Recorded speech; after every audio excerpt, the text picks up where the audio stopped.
Hello everyone, welcome to the channel. My name is Fuller Kamara. Today we're in chapter 18, basic sales tax and tax setup. Making sales tax less complicated. Clients who sell products and services need to follow tax regulation of their state. However, it can sometimes be challenging to keep track of more than 40,000 different tax laws across the United States and how much sales tax to collect every time they make a sale. As a pro advisor, you can set up the client sales tax information for cities and states where they do business. The sales tax is based on the location of sales and the type of product or service. Identifying the client's sales tax requirement. In order to set up a client sales tax, you would first need to find out what the sales tax requirements are for their business and location. You may have done this as part of your initial requirement gathering with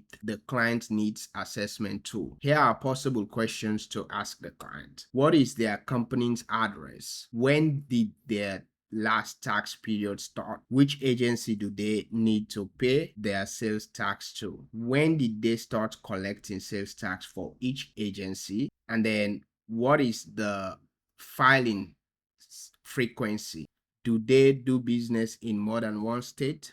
So those are the questions. So now setting up the sales tax, let's go to QuickBooks Online. From the left navigation, then we can select taxes, then sales tax. So once we select sales tax, we can select get started. Then here you can see that the address automatically populates. So we click next. We can also select the different agencies that we have. So here you can see we already have some of these agencies. We have California, Tucson, then we have Arizona State Tax, and then Tucson City. So these are the various agencies that we currently have. So we have to match these agencies. So once we've selected the agencies, let's say California, then we have all these agencies. Then we can select the rate. So this is the official agency name. So we can also select for Arizona. You can see for Tucson, it automatically populates. You can see that it's at 9 point. That is the combined rate for Arizona State and also Tucson City. So that gives you the 9.1. So you can select from here.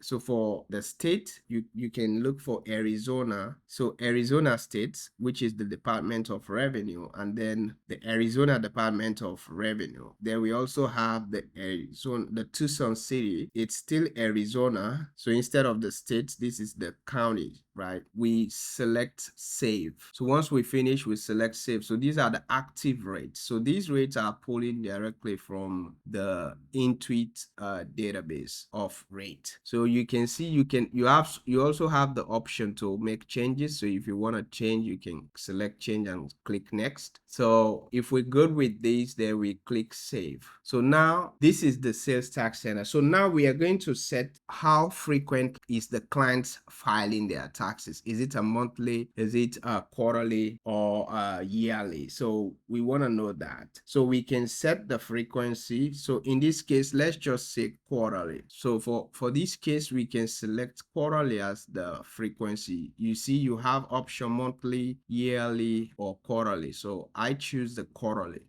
So it all depends on an agency by agency. So here you can see the payments that are due, currently due. Then you can also see the due date. You can see the amount. Then you can see for various, you can filter for various agencies. You also have the tiles for each agency here. You can show more detail. So you can see the taxable sales, for example, California. You can see the taxable sales is $4,636. Then the non-taxable is $30. We have a tax liability of $370.94. These are the various menus you can see. You also have the option to run a tax liability report from here. Then you can see the sales tax settings. If you click on that, it will take you to this. Here you can edit the agency. Okay, you can see the rates all pull up from here. You can add the custom rate if you want to get like a custom rate. Let's say California has 19% instead of 8. This is just an example. You can change the rate here and the name. So this is where you make those changes. Then you can see if you click on the pull down, you can make them inactive. Then you also have the option to edit when you are going to start, like the start of the tax period. This is currently saying January, so if you want to change it, you can change it. Then the reporting method, whether you want to do it cash or accruals, so you have all that option. You can also make them inactive. Then you can add an agency from here, you see. So you have the option to add an agency. You can give the agency name. You can select the agency from here. Let's say Alabama. You can select the frequency, then the date, the start date, whether be it you can go as far as wherever is the start date, and then the reporting method, whether cash or accruals. Then once you finish, you can select save. So you see, this is how you add an agency. So now we have that here. This is how to add an agency. Then also selecting the right sales tax category. By default, QuickBooks Online applies the regular state tax rate to product or service items. This appears as a taxable standard rate. So we have the option where you can enter the tax. Like for example, if we go to invoice, create an invoice. So when creating an invoice, you can see this is currently the taxes that we have in place. You have the California. If we select California, then California rate will be applied. So basically we have the taxes here. So selecting the right sales tax category for a product and service, all this information that you are seeing for specific, let's say if we say engineering, design, it has its own tax category, whether it is taxable or not. The area where that information is pulling from, whether this product is taxable or tax exempt, is actually coming from the product and services. So here, so when a product and service was created, you can see that, let's say if we want to edit a product or a service, you can see that currently the tax is based on the standard rate, so which is the based on location. So we can change this to non-taxable, or we can give it to like a special tax rate. Let's say if repair, we can select the specific rate. So now if we say done, you can see that when we click done, save and close, then this particular item now will be taxed at that rate, you see. So you can see the combined part and labor charge for non-warranty. So that's the tax that will be applied. So if we want to change it to maybe non-taxable, we can do that as well. So you see now it will show as non-taxable. If we want to go back to the default, we can go to the default, which is the standard rate, and then we click close to tell QuickBooks Online that the customer is exempt. So let's say we have a customer that is exempt because especially like the state, local and federal government, non-profit organizations, resellers, like those who are buying for wholesale, then providers of raw material used to produce other goods, these are all exempt from sales tax. How do we tell QuickBooks that this customer is exempt? So we go to customer, like when creating a customer. So here we can see, let's say Amy, right? So if we want to make these customers exempt, we can either do it when creating a customer or adding a customer to QuickBooks Online, or when we edit, we select the edit. You see, when you select the edit, you can either use these tiles to navigate. So we go down here, and then you can see that on the taxes, we can say this customer is exempt. We check this. So once we finish, we click save. So that's how you make a customer as exempt from sales tax. So the sales tax calculation, sometimes when the client creates a sales form such as an invoice, QuickBooks automatically calculates the sales tax based on several factors. For example, if we go back plus new and then invoice, sales tax category of the product or service being sold. So these are the factors sometimes that the clients might, that QuickBooks use when you create an invoice. You can see this is the tax, this is the portion of the sales tax. So QuickBooks will calculate the sales tax based on the tax category, the sales tax category, and also whether the customer is subject to tax or is exempt from tax. Then we can also see the state where the client is registered. So all that factor also take place. And then the location of the sale, where the sale took place, the location where the sales took place. Then you can also see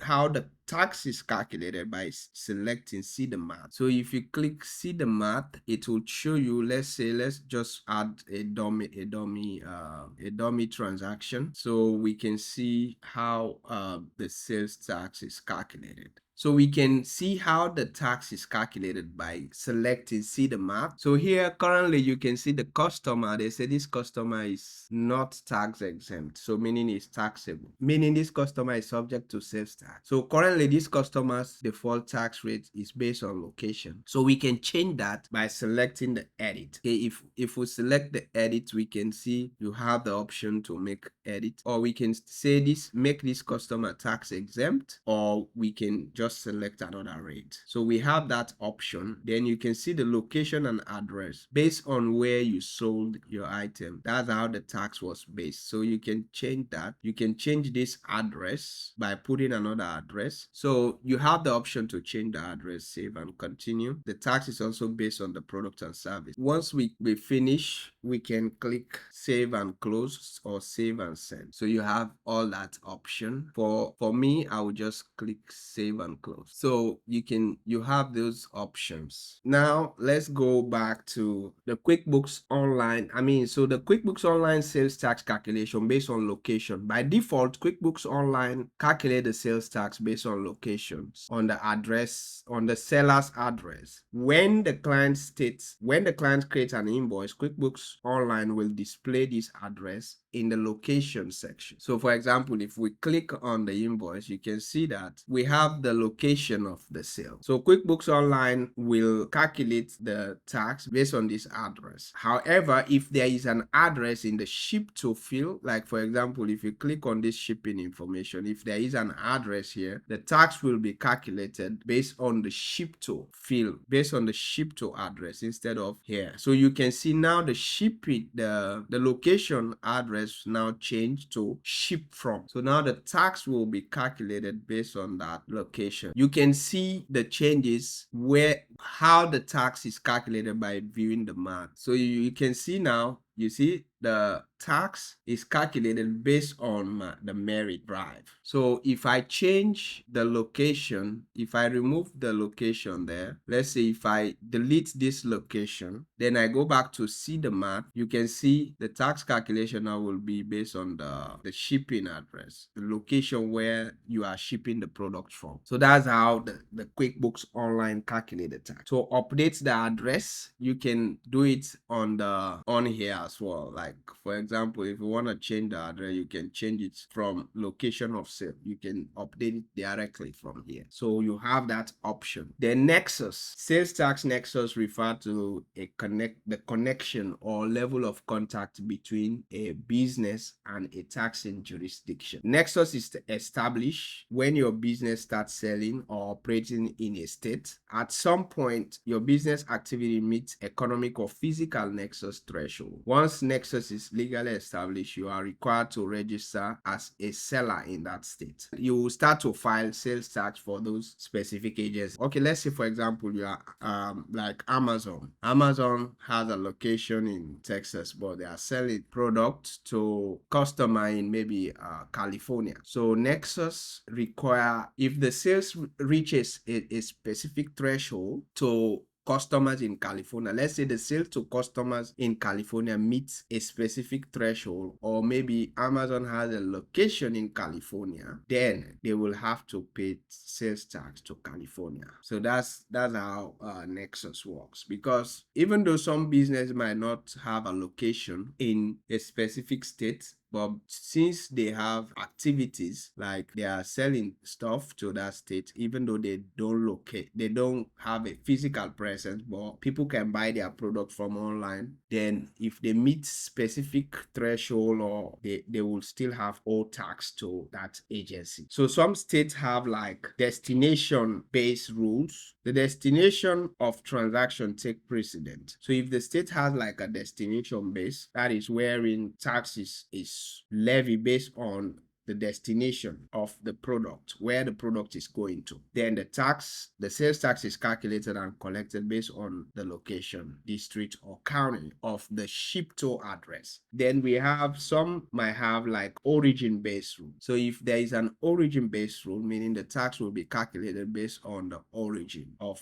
the product, where the item is shipped from. California has a hybrid. District and local taxes are calculated and collected based on ship to location, while county taxes are calculated and collected based on ship from location. So that's the end of chapter 18. Thank you for watching. Please don't forget to subscribe, like, and share. See you in the next video. Thank you.